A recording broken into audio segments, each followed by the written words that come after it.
কোনো নারী যদি দুনিয়াতে একের অধিক বিবাহ করে তবে জান্নাতে স্বামী রূপে কাকে পাবেন, এ নিয়ে হাদিসে কি উল্লেখ আছে, ইসলামিক বিশ্লেষকরাই বা কি বলছেন এ সম্পর্কে, জান্নাতে তিনি ঠিক কোন স্বামীর সঙ্গ পাবেন, প্রথম জন নাকি দ্বিতীয় জন নাকি দুজনেরই, এই বিষয়টি অনেকের মনে প্রশ্ন আসলেও উত্তরটা হয়তো অজানা রয়ে আছে। তাই এই বিষয়ে যদি কারো প্রশ্ন থেকে থাকে সম্পূর্ণ ভিডিওটি দেখুন এবং ভিডিওটি শেয়ার করে আপনার অন্য সকল মুসলিম ভাই ও বোনদের এ সম্পর্কে অবগত করে দিন। তো চলুন আলোচনা শুরু করা যাক। মূলত একজন নারী জান্নাতে কাকে স্বামী হিসেবে পাবে তা নির্ভর করে এই 6টি অবস্থার উপর। এর মধ্যে একটি হলো বিয়ের আগেই মৃত্যু, অর্থাৎ অবিবাহিত নারীর মৃত্যু ঘটলে। ইসলামিক স্কলাররা বলেন দুনিয়াতে যদি কোনো নারীর বিয়ে না হয় এবং তার আগে যদি সে মৃত্যুবরণ করে তবে জান্নাতে তাকে আল্লাহ রাব্বুল আলামিন দুনিয়ায় মৃত্যুবরণ করা এমন একজন অবিবাহিত পুরুষকে তার জীবন সঙ্গী করে দিবেন, যা দেখে সেই বান্দার চোখ জুড়িয়ে যাবে। কেননা জান্নাতের সুখ সম্ভার শুধু পুরুষের জন্য নয় বরং নারী পুরুষ উভয়ের জন্যই। আর জান্নাতের নিয়ামতের মধ্যে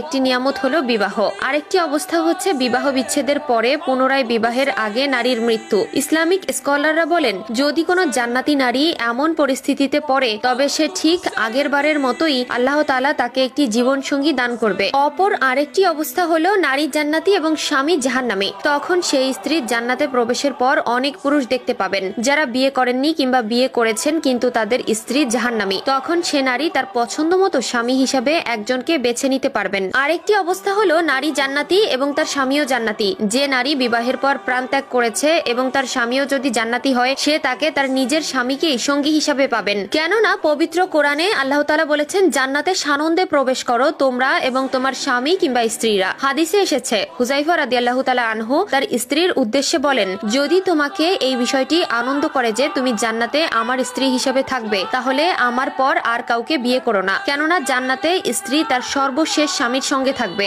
এ কারণে রাসূলুল্লাহ সাল্লাল্লাহু আলাইহি ওয়াসাল্লামের চলে যাওয়ার পর তার স্ত্রীরা অন্য কারো সাথে বিবাহ বন্ধনে আর আবদ্ধ হয়নি। যে জান্নাতি নারীর স্বামী পরপারে গমন করেছে এবং তিনি বাকি জীবন বিয়ে ছাড়াই কাটিয়ে দিবেন তার অবস্থাটিও আগের অবস্থার মতোই হবে। আরেকটি অবস্থা হলো স্বামীর প্রাণ ত্যাগের পর অন্যত্র বিয়ে করা জান্নাতি নারী। নারীর স্বামী চিরতরে চলে গেছেন, এরপর তিনি অন্য পুরুষকে বিয়ে করেছেন কিন্তু তার আগের স্বামী এবং পরের স্বামী দুজনেই জান্নাতি। এমতো অবস্থায় সেই নারী যতই বিবাহ করুক না কেন জান্নাতে তিনি তার সর্বশেষ স্বামীকেই সঙ্গী হিসাবে পাবেন। কারণ আবু দারদা রাদিয়াল্লাহু তাআলা আনহু থেকে বর্ণিত নবীজি সাল্লাল্লাহু আলাইহি ওয়াসাল্লাম বলেন একজন নারী তার সর্বশেষ স্বামীর জন্যই জান্নাতে বরাদ্দ থাকবেন। তাই প্রিয় দর্শক, যদি আপনি আপনার বর্তমান স্বামী বা স্ত্রীকে নিয়ে সুখী থাকেন এবং জান্নাতে তাকেই একান্ত সঙ্গী হিসাবে কামনা করেন তবে আপনার স্বামী বা স্ত্রী মৃত্যুবরণ করার পরে দ্বিতীয় বিবাহ বন্ধনে আবদ্ধ হবেন না। যদি আবদ্ধ হন তবে জান্নাতে আপনার সঙ্গী হবে আপনার দ্বিতীয়